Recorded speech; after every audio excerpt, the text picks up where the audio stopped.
भुगतान का कोई किनारा हो, अगर अभिकर्ता को लेकर कोई दिक्कत आती तो पहली बात तो कोई फर्जी मुकदमा पंजीकृत नहीं होगा। यूपी में डीजीपी से मुलाकात हो गई थी, director general of police. Rajasthan के DGP director general of police का जो आदेश था उसी पे सिग्नल आदेश समझ लो होने वाला है, बात भी हो गई है।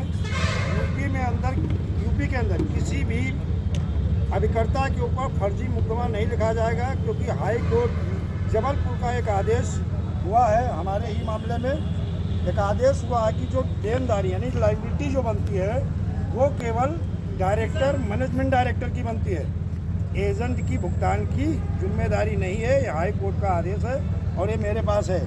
अगर कहीं किसी के ऊपर ऐसी परेशानी आती है तो हमारा नंबर बहुत सारे लोगों के पास है, संपर्क कर लेना।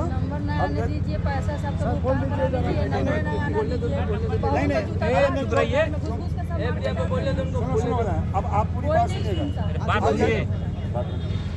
सबसे बड़ी बात यह है कि अगर ऐसी दिक्कत आती तो, लेकिन भुगतान के लिए एक चीज़ जान लो, जब तक आप लोग एकजुट नहीं, जैसे अभी सर जी बोल रहे थे 1 लाख लोग, 2 लाख या 5 लाख लोग अगर एक जगह हिंदुस्तान के किसी राज्य में किसी जिले में एक साथ खड़े हो जाओ तो आपको जाने की ज़रूरत नहीं सेबी के पास, सरकार के पास जाने की ज़रूरत नहीं है। सरकार स्वयं आपके पास आएगी, आपका भुगतान उसी महीने के अंदर हो जाएगा। लेकिन अगर आप लोग एकजुट नहीं हो पाते, देखिए 5-6 करोड़ लोग हैं पीसीएल इंडिया के, 12 से 13 करोड़ लोग हैं सहारा इंडिया के, साईं प्रसाद के कम से कम 2 करोड़ लोग हैं। इसी तरह से संपूर्ण भारत में 42 करोड़ पीड़ित जमा करता है, जिसमें अभी तक देखा जाए 5 लाख लोग आत्महत्या कर चुके हैं और करोड़ों लोग आत्महत्या की कगार पे खड़े हैं। ये कड़वा सत्य है और ये हम नहीं कह रहे हैं, ये सरकारी आंकड़ा ही बता रहा है। तो इसीलिए आप लोग एकजुट होकर एक बार एक जगह खड़े हो जाओ। गारंटी है कि सन 2024 में चाहे पीएससीएल इंडिया हो, चाहे सहारा इंडिया हो या अन्य कोई कंपनी या क्रेडिट कोऑपरेटिव सोसाइटी हो, हमारी जानकारी में सेबी ने लगभग 300 कंपनी की रिकवरी प्रोसीडिंग का काम किया, जिसके हमारे पास सर्टिफिकेट हैं। 300 कंपनी का रिकवरी प्रोसीडिंग का काम किया है। बहुत सारी कंपनियों की प्रॉपर्टी अटैच की है और कुछ पैसा भी सन 2017 में हमने साईं प्रसाद की जानकारी दी थी आरटीआई के माध्यम से, सेबी से। इन्होंने बताया था 250 करोड़ रुपया सेबी के पास आ गया है, लेकिन आज तक किसी भी एक निवेशक को 1 रुपया भी वापस नहीं किया गया। पैसा तो है, ईडी के पास भी है। माननीय वित्त मंत्री सीतारमन जी कहती हैं कागज लाओ पैसा ले जाओ। कागज तो हैं लेकिन पैसा देगा कौन? कागज तो हम सेबी को भी दे देंगे, क्या सेबी हमें पैसा दे देगी कागज लेके?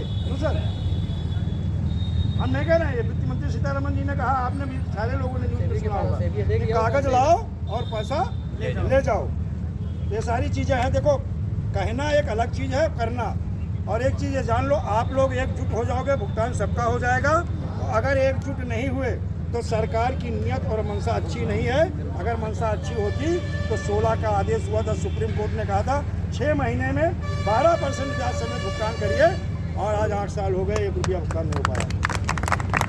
दोस्तों, जय हिंद, जय भारत, वंदे मातरम। चलिए, हमारे बीच में अधिकारी हमने ले लिया और ये हम इसको जोर से बोलिए। अरे नहीं, ठीक बोलने दो।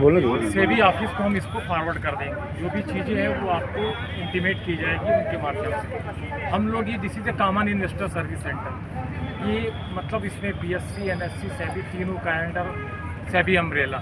तो हम आपकी जो भी कंप्लेंट्स आती है, जो भी ज्ञापन आता है, वो हम लेकर वो सेबी को फॉरवर्ड कर देंगे।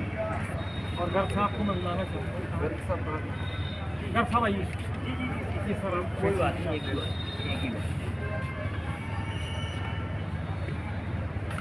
इसके साथ आप धन्यवाद।